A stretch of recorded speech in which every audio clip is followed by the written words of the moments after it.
Hello and welcome to Lemire Reviews, where we bring you the stories you may not yet have heard of. Today we are going over Once and Future, Part 9.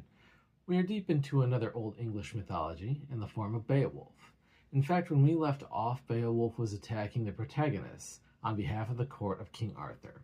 We now join them in their struggle to overcome the great hero and would-be king. Will they overcome this new tribulation? Will everyone be able to come out of this unhindered? Join us now. Our cover is one of a furred hand with the almost stolen helmet from the British Museum. The creature is claw-handed with a belt of skulls around its waist. This issue came out in July 15th, 2020. It was created by Kieran Gillen, Dan Mora, and Tamara Bonneville. Distributed by Boom Studios.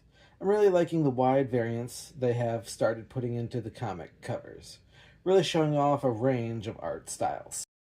Beowulf has ripped off the car roof, about to attack the screaming passengers inside. Thinking fast, Duncan tells Grans to get her head down and spins the driver. The car starts to flip, going top over bottom, hurling Beowulf off and bouncing him off the ground at high speeds, the car being demolished at the same time. Beowulf lay on fire, unmoving, the car finally coming to a stop a distance away, with its passengers also seeming to be unconscious or From inside the car, a curse can be heard. Duncan checking on the well-being of Gran, though all Gran does is praise him for his quick thinking.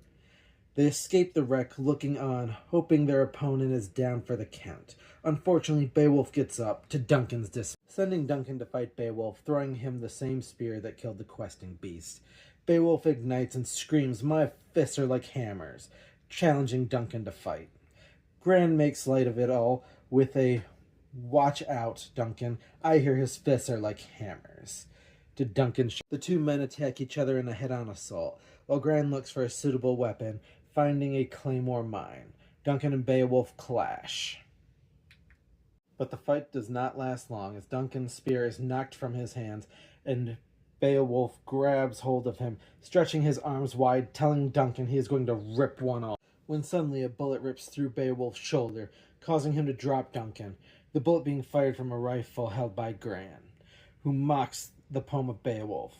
Duncan makes a run for it, avoiding a tripwire Beowulf seems to be about to step on, the trap himself. But at the last moment sees the wire, and for the most part avoiding the trap, only to then pick up the claymore and gloat.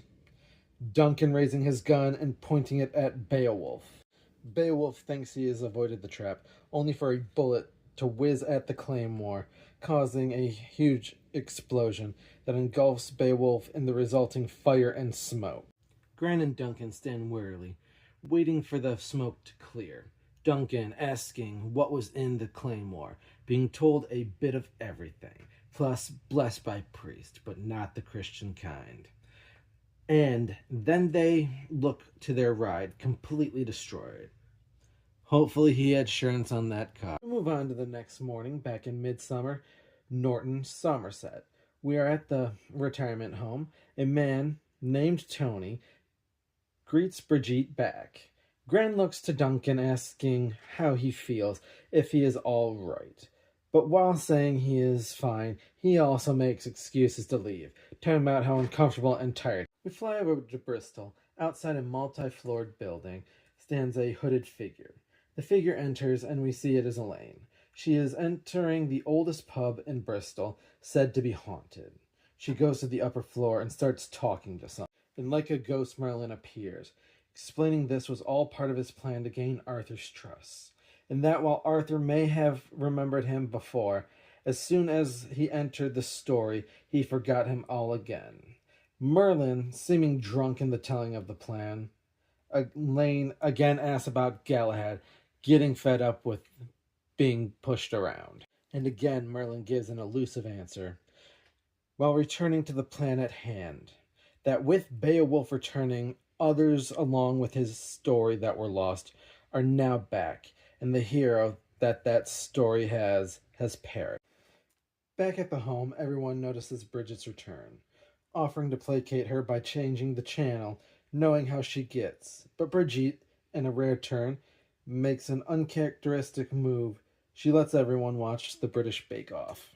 and in a rare moment she opens up about her family and her past life.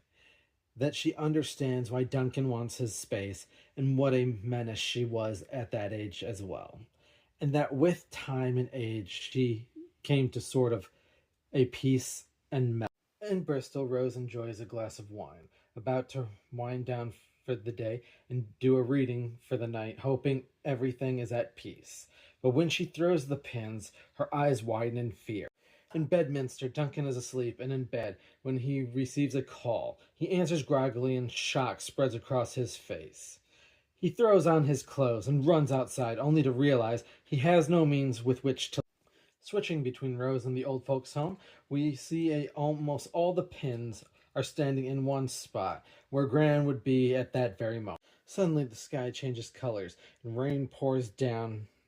The groundskeeper's caught out in the weather, and a great monstrous green hand reaches out from the. We see a hulking green monster with red eyes, sharp fangs, made of pure muscle and malice, with the man's head crushed in his hand, proclaiming its name to be Grendel. So we bring part 9 to an end. I don't think I can praise this comic enough for its art and detail.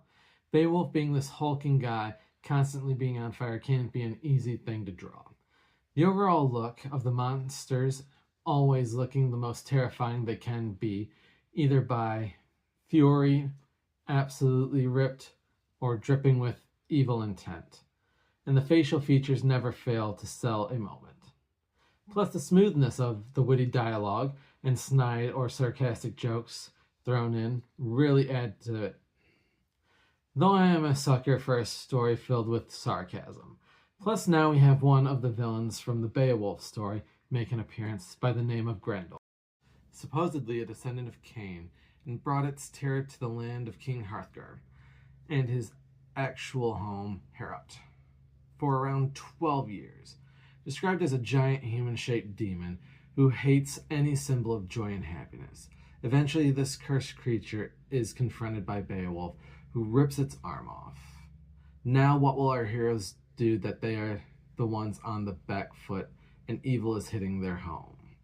Will they overcome this, or will they be the ones to be overcome? Please join us next time.